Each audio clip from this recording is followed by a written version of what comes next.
So what else can we compute, right? So this cannot be computed. The Bayes classifier cannot be computed. That is the test, because we don't have D, which means that I am never going to get the Bayes classifier. So what can I actually do, right? So the only thing that I can do is we can compute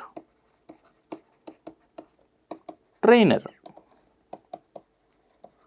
That is something that we can compute. Test error we cannot compute because we don't know the distribution D, right? So, but the training data is a proxy for the true distribution because it's just samples from the true distribution, and we can compute train error. So let's give this a name, right? So let's give this a symbol. So this is an error that a classifier H incurs, but then with respect to the train data, which is our S. Remember, S was our original data set, train data set, which came from a distribution D. Yeah. So this is training error, and how am I defining this? This is just, if there are n data points, this is just 1 over n sum over I equals 1 to n, indicator of h of xi not equals y. Right. So this indicator of course is a 0 or 1. If the h for a fixed h, if the classifier incorrectly classifies the first data point or the ith data point, then this is going to be 1, otherwise it will be 0, and then this is just the training error, fraction of data points in the training set that h misclassified, which is just the training error. This is something that I can compute. What do we want, right? So we want error D star, which is we want a classifier which makes error like error D star. But for any given classifier, the only thing that we can compute is RSH. So what we want to do is we wish to understand this gap, and this is the core question in statistical learning theory then, right? So we wish to understand RS of H S, and then I will talk about what is HS in a minute, minus RD star. So this is what we really want to understand. Maybe I can put an absolute value here. That's okay. So we already saw what this is. This is the Bayes error. The error of the Bayes classifier is called the Bayes error, the least possible error that you can obtain once you fix a distribution D. That's the Bayes error. Now what is this error? Well, this is the training error of HS. And what is HS? HS is the classifier that our learning algorithm spits out after seeing S. Think of this as, let's say I had a data set S, I ran my SVM, I got a classifier HS, which is sign of W transpose X plus B. That W is what depends on the data, right? So I got that is my HS, and now I am looking at its train error. That is something that I can compute. And now I am asking the question, if I compute this train error, how far away is this train error from the best possible test error of any classifier? If these two guys are close to each other, then I am reasonably happy with what I am doing, right? So maybe error D star is 0.1, but RS of HS for the classifier that I have learned from data is 0.15. I might still be okay, right? So because I know I will not be able to get Bayes error, there is always going to be some error because of randomization. I mean the data itself is random, so there is going to be some I will lose something, but then if it is close enough, then I am happy. But the trick is, or the problem is, I don't even know what this number is, because I don't know what D is. The question then we are asking is, even if I don't know what R star of D is, can I at least say how close I am to R star of D, whatever that number is, right? So that's the kind of question that we are asking. So just to give a very high level analogy, right? So let's say I have a coin and then I toss the coin 100 different times and say, I mean every time I say whether it's fell heads or tails. Now there is some probability with which the coin falls heads. I am not telling you that, right? So and then you want to estimate that probability. Now you can of course look at how many times heads fell out of these 100 tosses, how many times tails fell, and then you can take a fraction, and let's say there were 70 heads and 30 tails, then your best guess might be 0.7 for this, right? Now you don't know what this value is, but then still using probability or concentration bounds, you can at least meaningfully make a statement that you are not going to be too far away from whatever this number is. And how much you are away is something, let's say we call it epsilon, and with what confidence you are making such a statement is some delta, right? So which means that then you can make a statement like, well, empirically I have observed 70 heads and 30 tails, so I believe that it's 0.7, but then it's whatever the truth is, the truth has to be within some range of 0.7, 0.7 plus some epsilon and 0.7 minus some epsilon. It should be in that interval, but then I cannot be all 100% sure of this statement, but I can be 99.5% sure of this statement, right? So let's say I saw 0.7, but then I'm saying the truth has to be between 0.6 and 0.8, and I'm claiming this with confidence, let's say 99%. These are the kind of statements that I can make, right? So for coin tosses, and we want to make similar statements here. If I learn a classifier from data and I test and I compute the train error, how good is this train error a proxy for the best possible or the minimum error that I could have obtained had I used the base classifier, which of course I cannot compute because I don't know D. So this is the core quantity that statistical learning theory folks will be interested in.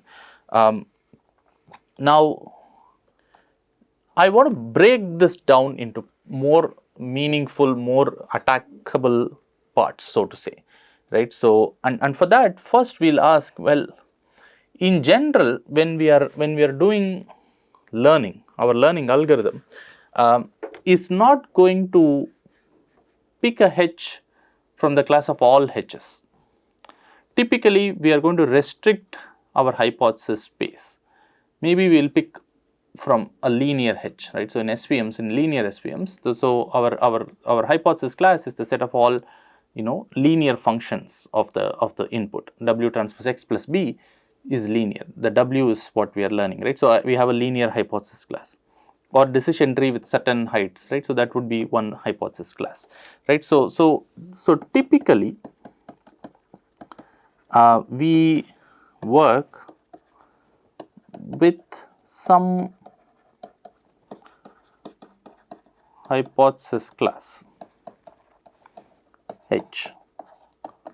Example, let's say linear. We might work with some linear hypothesis class. Now then, we should also then worry about the error, the best test error that I can get in this hypothesis class, right? So how will I define that? So I will just say that is the minimum error for all H that belongs to this H, right? So this H could be linear, this could be quadratic, whatever it is that we are using in our algorithm, RD of H.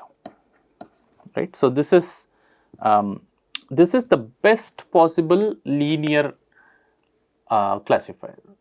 When I say best possible, this is the linear classifier that makes the least test error possible. Base classifier may not be linear, but because we are looking for classifiers from a linear hypothesis space, the best that we can get is the classifier that makes the smallest error in H, right? So that's one point to remember, right? So your RD star might actually be even smaller than RDH. When I say RDH, the script H, the hypothesis class H, right? So the base classifier might make only 0.1 test error, but the best linear classifier might make 0.13 test error. That's something to be wary of, right? But if the base classifier itself is a linear classifier, then we got lucky. So RDH equals RD star. Yeah, but we don't know a priori if the base classifier is linear or not, because we don't know D. Okay, so so now we want to do something interesting, right? So we care about, as I said, we care about something that is computable, which is RSHS, and then we want to see how far away it is from RD star, which is the base error. And now I am going to write this as RSHS minus RDH plus RDH minus RD star.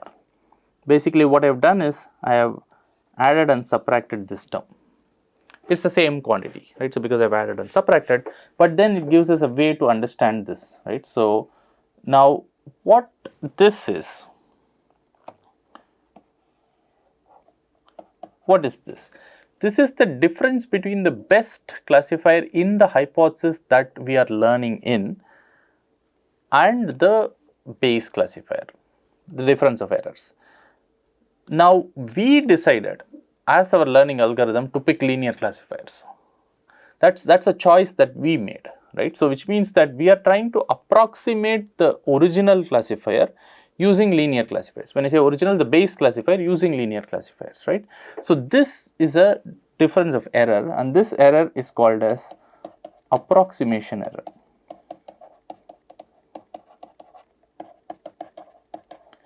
Right? So we will have to suffer this error for approximating the original classifier using linear classifiers or using this hypothesis class H, right? So that's the first thing.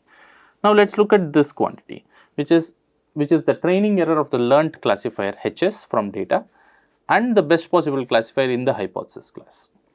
Now we are going to write this down into two parts. We are going to further write this down.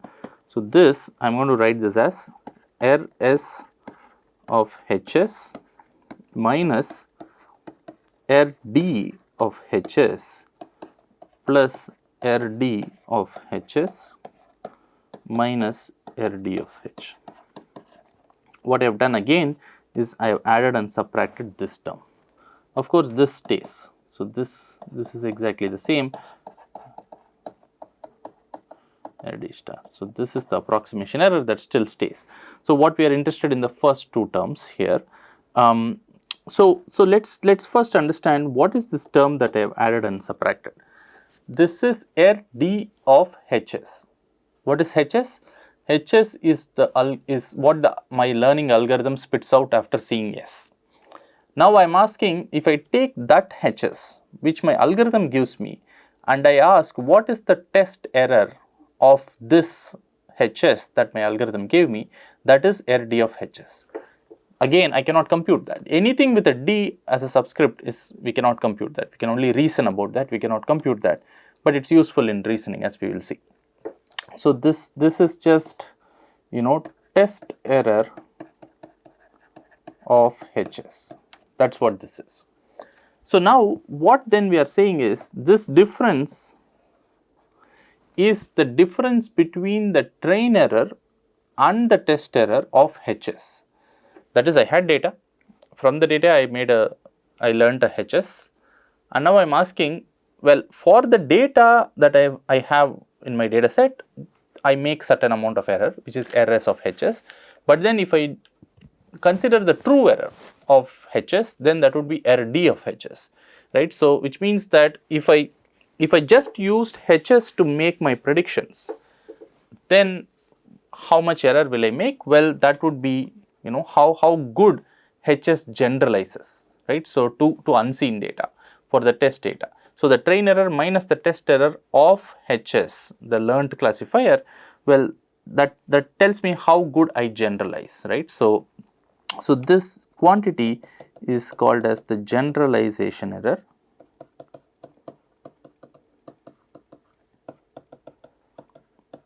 This is the generalization error. Now that is the first part, and now what is this? Well, this is, now you should be able to say, what is this capturing?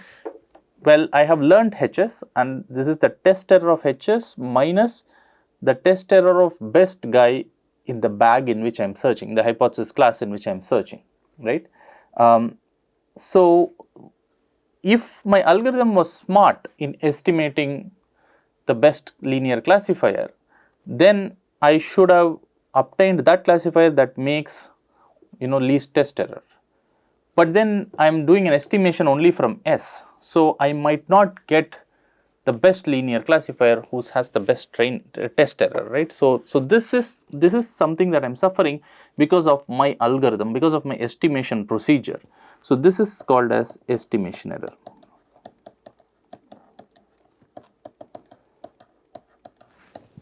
Right. So basically, then the interesting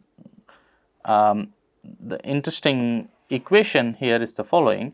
So R S of Hs minus R D star is basically generalization error plus estimation error plus approximation error.